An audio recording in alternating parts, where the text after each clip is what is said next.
This account's got, what, $312. You sure you can afford to take out $200, old man? The bank teller yelled at the black man, not knowing what bad things were going to happen to her. The sun blazed over Atlanta, Georgia, on a July morning so hot the sidewalks seemed to shimmer with malice. Inside the gleaming glass fortress of First Southern Bank's flagship branch on Peachtree Street, the air was cool, but the atmosphere crackled with something far uglier than the heat outside. At the center of this storm stood Clarence Johnson, a 78-year-old black man whose weathered face bore the scars of a lifetime of battles, some won, some lost, but all fought with unyielding grit.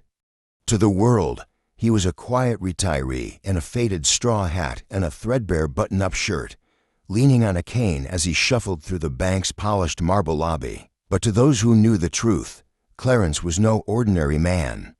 He was the chairman of First Southern Bank, the silent architect of its empire, who'd built the institution from a single branch in 1972 into a regional powerhouse. Yet today, he was incognito, testing the very system he'd created, a system that, unbeknownst to him, was about to betray him in the most humiliating way. Clarence had always been a man of principle. Born in the Jim Crow South, he'd clawed his way up from sweeping floors to earning a finance degree at night school while working 2 jobs. By sheer will, he'd founded First Southern Bank to serve communities the big banks ignored: black families, small businesses, dreamers with more heart than capital. Over decades, he'd stepped back from the spotlight, letting younger executives take the reins while he remained the majority shareholder and chairman, watching from the shadows. Every few years, he'd visit a branch unannounced, posing as a regular customer to see if his bank still honored the values he'd instilled. Today was one of those days. He wanted to withdraw $200 from a personal savings account, one he kept under his real name, not the corporate alias that hid his wealth. It was a simple test, or so he thought. The lobby buzzed with activity, tellers typing, phones ringing, customers fidgeting in line. Clarence approached the counter, where a young teller named Brittany, her blonde ponytail bouncing with every curt gesture, barely acknowledged him. Her name tag gleamed, but her eyes were cold, scanning him like he was a stray dog who'd wandered in. "Mornin'," Clarence said, his voice warm but gravelly, seasoned by age and cigarettes he'd quit decades ago. "I'd like to withdraw $200 from my savings account." Brittany didn't look up from her screen. "Account number," she snapped, her tone sharp enough to cut glass. Clarence slid a worn piece of paper across the counter, his account number scrawled in his meticulous handwriting. Brittany snatched it, her acrylic nails clicking as she typed. Then she froze, her lips curling into a sneer. "This account's got, what, $312. You sure you can afford to take out $200, old man?" Her voice was loud, deliberately so, and the lobby fell silent as heads turned. A man in a suit behind Clarence chuckled under his breath. Clarence's grip tightened on his cane, but his face remained calm. "I know what's in my account, ma'am. Just need $100. Brittany leaned forward, her eyes narrowing. "ID, now, and don't waste my time." Her words were a slap, and the way she tossed the paper back at him like it was trash made Clarence's chest burn. He handed over his driver's license, its edges frayed but the details clear. Brittany barely glanced at it before scoffing. "This looks fake." "Where'd you get it?" "The flea market." The line behind Clarence erupted in whispers. "What's holding things up?" a woman muttered. "Probably trying to scam them," another hissed. Clarence felt the weight of their stares, each one a needle pricking his pride. He'd faced this before decades ago, when he was turned away from banks, restaurants, even water fountains. But here, in the bank he'd built, the sting was unbearable. "I need to verify this," Brittany said, standing abruptly. "Stay there. Don't move." She strutted off, leaving Clarence standing like a criminal under scrutiny. Minutes dragged by. The security guard, a burly man with a buzz cut, edged closer, his hand resting on his belt as if Clarence might bolt. Customers in line groaned, some stepping out to complain to other tellers. One man, a middle-aged white guy in a polo shirt, leaned toward his wife and said, loud enough for Clarence to hear, "Typical, always causing trouble." Brittany returned with a man in an ill-fitting suit. Todd, the assistant manager, whose smirk was as greasy as his hair. "Sir," Todd said, his voice dripping with fake politeness, "there's a problem. This account's flagged for suspicious activity. We can't let you withdraw anything until it's cleared." Suspicious activity. Clarence's voice was steady, but his knuckles whitened around his cane. "I've had that account for 20 years. Never had an issue." Todd shrugged, his smirk widening. "Things change, Grandpa. We need more documentation, proof of address, utility bill, maybe a social security card. And even then, it'll take a week to process. You got all that, or you just here to waste our time?" Clarence's heart pounded, not from fear, but from the rage he'd buried long ago. "It's my money," he said, his voice rising just enough to draw more eyes. "I'm a customer here, same as anybody else." Brittany laughed, a sharp, mocking sound that echoed across the lobby. "Customer, look at you. You can barely afford the bus fare to get here. Why don't you try the ATM outside? Oh, wait, bet you don't even know how to use one." The lobby erupted in snickers. The security guard stepped closer, his shadow looming over Clarence. "Sir, you're causing a scene," he said, his tone a warning. "Step aside or I'll have to escort you out." Clarence's hands trembled, but his eyes burned with defiance. "I ain't going nowhere. I want to speak to the branch manager." Todd crossed his arms, his smirk now a full grin. "You don't get to make demands here. I'm the supervisor, that's all you're getting." "No," Clarence said, his voice cutting through the noise like a blade. "The branch manager. Now." Brittany rolled her eyes, but Todd, sensing the growing tension, relented with a dramatic sigh. "Fine, but you're gonna wait. She's got better things to do than deal with this." Clarence waited. For 40 agonizing minutes, he stood by the counter, his bad knee screaming, his cane digging into his palm. Tellers ignored him. Customers shot him dirty looks. The security guard hovered, muttering into his radio. At one point, Brittany leaned over to another teller and whispered, "Betty's homeless. Look at those clothes." The other teller giggled, and Clarence's stomach churned. He thought of his late wife, Ella, whose voice still echoed in his mind. "Hold your head high, Clarence. They can't take your worth unless you let 'em." Finally, a woman emerged from a corner office. Corinne Davis, the branch manager, was a severe figure in a navy pantsuit, her blonde bob as sharp as her gaze. "Mr. Johnson," she said, her voice icy, "I've been briefed. Our staff followed protocol. We can't process your withdrawal due to security concerns. If you don't like it, file a complaint with corporate." She thrust a business card at him, her gesture as dismissive as a swat at a fly. "Security concerns?" Clarence's voice was low, almost a growl. "You're telling me my own bank thinks I'm a thief?" Corinne's lips twitched, a hint of a sneer breaking through. "We don't think anything, sir. We follow rules. Maybe you should have kept better records, or chosen a bank more suited to your situation."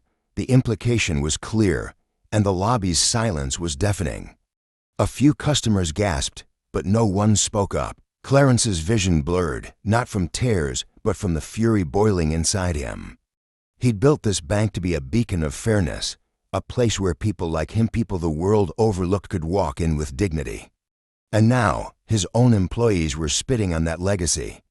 He looked at Corinne, then at Todd, then at Brittany, who was smirking behind the counter.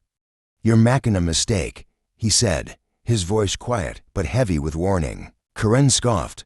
"The only mistake here is you thinking you can bully us into breaking policy. Now, leave or I'll have security remove you." The security guard stepped forward, his hand now on Clarence's arm. "Let's go, old man," he said, tugging lightly. Clarence yanked his arm free, his cane clattering to the floor. The sound echoed like a gunshot, and for a moment, the lobby froze. "I said I ain't leavin'," Clarence roared, his voice shaking the room. "This is my bank." The words hung in the air, met with laughter from Brittany and a snort from Todd. "Your bank?" Brittany mocked, doubling over. "Yeah, and I'm the Queen of England." Corinne waved a hand, signaling the guard. "Get him out. Now." The guard grabbed Clarence's arm again, harder this time, and began dragging him toward the door. Customers parted like the Red Sea, some filming on their phones, others whispering slurs under their breath. Clarence stumbled, his hat falling to the floor, but he refused to go quietly. "You'll regret this." He shouted, his voice cracking with a mix of pain and defiance. "All of you." The doors slammed shut behind him, and Clarence stood on the scorching sidewalk, his heart pounding, his breath ragged. His hat was gone, his cane left inside, and his dignity lay in tatters. But Clarence Johnson was no stranger to being knocked down. He straightened up, dusted off his shirt, and pulled out his old flip phone. He dialed a number he hadn't used in years. Marcus Tate, his oldest friend, and the bank's original attorney, now a semi-retired powerhouse with a Rolodex that could move mountains. "Marcus," Clarence said, his voice steady despite the fire in his chest, "it's time to clean house." By the next morning, Atlanta was ablaze with the story of Clarence Johnson. Marcus had worked fast, leaking the incident to a local news station with ties to the NAACP. A reporter met Clarence at his modest home on Peach Street, where he sat on his porch, his eyes fierce but weary as he recounted every detail: the insults, the mockery, the physical manhandling. "I built that bank for people like me," he said, his voice breaking only once. "And they treated me like I was less. Click to view the raw video in a new tab. I just wanted my $200. That's all." The segment aired that evening, and within hours, it was everywhere: local news, national outlets, social media. Hashtags like #Justice for Clarence and #Boycott First Southern trended worldwide. The footage from the bank's security cameras, obtained through Marcus's connections, went viral, showing Brittany's sneers, Todd's smirks, Corinne's cold dismissal, and the guard dragging Clarence out. It also revealed a pattern of discrimination: other Black and Latino customers facing similar treatment, caught on tape over months. Protesters swarmed the Peachtree Street branch by noon, their signs reading "Fire the bigots" and "Clarence is our chairman." Customers closed accounts en masse, draining millions from the bank's reserves in a single day. Local businesses pulled their funds, and community leaders called for federal investigations. The pressure was unrelenting. Inside First Southern's corporate headquarters, panic reigned. The board, unaware of Clarence's visit, was blindsided by the revelation that the disheveled customer was their own chairman. An emergency meeting was called, and the security footage was reviewed in stunned silence. The evidence was undeniable, and the public's rage was a tidal wave. On Friday, the bank's CEO, a polished executive named Richard Hayes, flew to Atlanta to meet Clarence personally. He arrived at Clarence's home with a cashier's check for $200, a written apology, and a promise to overhaul the bank's culture. Clarence took the check but tore up the apology. "Words are cheap," he said, his eyes boring into Hayes. "Fix my bank, or I'll tear it down myself." Hayes didn't doubt him. That same day, a press release announced the immediate termination of the entire Peachtree Street branch staff: Brittany, Todd, Corinne, the security guard, and every teller who'd stood by silently. The branch was shuttered indefinitely, and corporate launched a top-down audit of every employee and policy. The board issued a public statement acknowledging Clarence as the heart and soul of First Southern Bank and pledging to restore his vision. But Clarence's fight was far from over. The incident sparked a citywide reckoning, with Atlanta's mayor ordering a task force to investigate discriminatory practices across all financial institutions. Clarence, now a national figure, spoke at rallies, his voice steady as he urged others to demand justice. "They thought they could break me," he said at one event, his fist raised. "But I built this bank, and I'll rebuild it right." The fallout reshaped First Southern Bank. New training programs were rolled out, emphasizing equity and respect. Diverse hires filled leadership roles, and community outreach programs were funded with millions Clarence personally approved. The bank's stock took a hit, but its survival hinged on one man's resolve.